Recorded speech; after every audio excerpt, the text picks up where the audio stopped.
Hello and welcome to all you Scorpios. Happy New Year! Happy New Year! This is the first horoscope of 2017, January. Let's have a look at what the planets are doing and in general, of course, in general. And your ancient ruler Mars is doing a lot. So let's start with that. No, let's start with the Mercury Retrograde because that's something of last month that I want to finish up explaining. So last month Mercury was in your third house of communication. Mercury, the planet of communication, was in the house of communication, and which is good. And I was talking about that energy that you Scorpios love, because it's about the truth and finding out that truth, even if it's not easy to receive or to give that kind of information.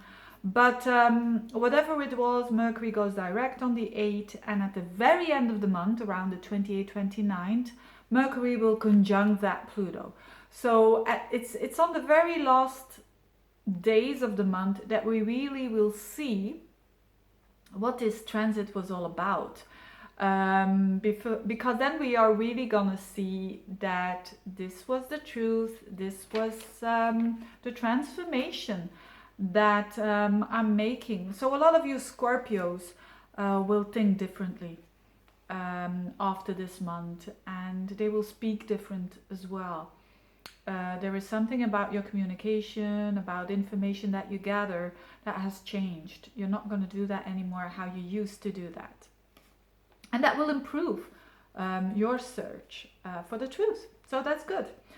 And now to the part of that Mars and Venus. So Mars and Venus are together in a fellow water sign, which is great for you. It's in Pisces, and it's even in a very happy, enjoyable house, which is the fifth house, the house of children, the house of creativity, the house of your of the heart, you could say, the house of enjoyment, of how you enjoy yourself. So you certainly are going to be active towards trying to find enjoyment and trying to create as well.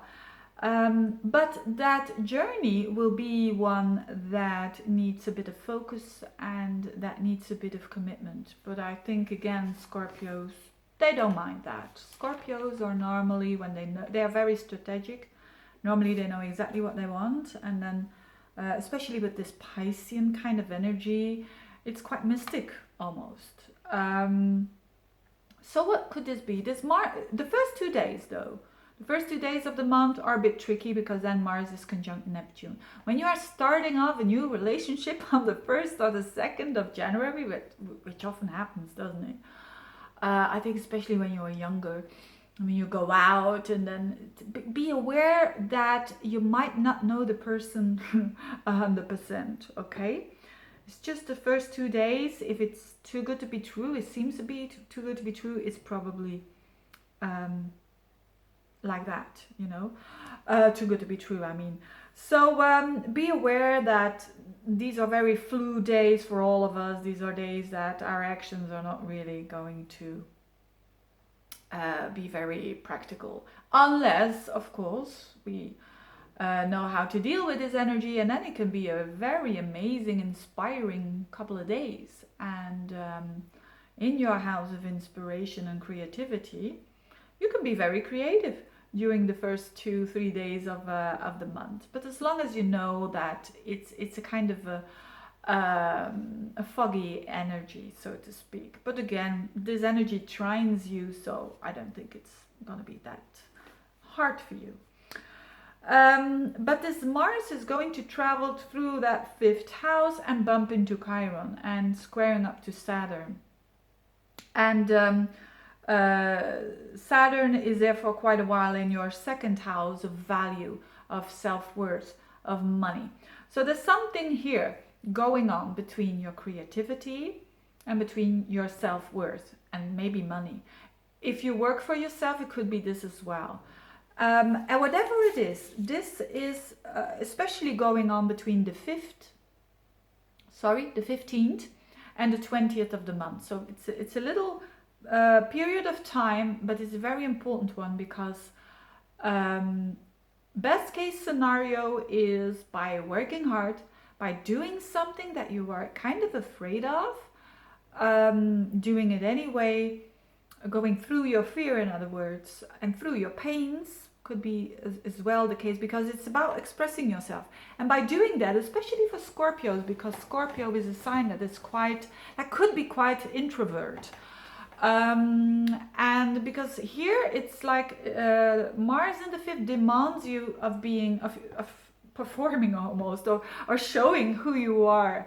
And that could remind you of a little old wound or a big wound. I hope not too big. And so it's something that you need to go through and not to think about too much. Just do it and take little steps, and you'll be fine. Actually, you will be more than fine after the 20th, because then you will realize what you have done, and it could give you even a tremendous boost of self-worth, and or maybe financially something. So whenever Mars comes together with Saturn, we know, oh, this is not going to be easy. Saturn and Mars it's in my top 3 of the most difficult aspects. But on the other hand, and it's always like that, isn't it? When something is very, very difficult and we are not trying to fight it, we are going with that energy, and we are being a bit compassionate, because this is all in Pisces energy. Then after that, the accomplishments is very, it gives you a very satisfying feeling, and you will feel that you have accomplished something big for you. So, and this is a very Scorpionic kind of theme. It's like a bit going to a crisis and then transforming. This is exactly what's going on for you. But as I said, it could be just a simple project that you're about to do, and that you know that is good for you, but that you are a bit, because of some reasons, you kind of dislike you doing it. And it could be a project for your work. It could also be you struggling with a child and with disciplining a child, actually. But again, with you having patience, counting to 10, not losing your temper, or imploding, what sometimes happens with Scorpios, or getting depressed. Just persevere and you'll be fine. So, but it's very interesting energy, because it's very healing, and especially for you, because of all that Scorpio together with Pisces makes very healing kind of energy, and especially when your ruler conjuncts Chiron. So there's something there around those days that you will go through that pain. You will go through some pain there, but because you have done that, that pain will be healed. And that's a beautiful thing. That's really, really a beautiful thing. What else is going on? I talked about the retrograde. I talked about Mars and Venus. Oh yes, last but not least, the beautiful sextile for the whole month. And we all are going to benefit from this. All the signs. Is Jupiter in a sextile with Saturn. And so that Saturn over there in your second house of self-worth and of money. And Jupiter in your 12th house. Maybe you're getting some money from someone that you didn't expect, or someone who's far away. 12th house in I think, is it in Vedic astrology that it also means far away countries?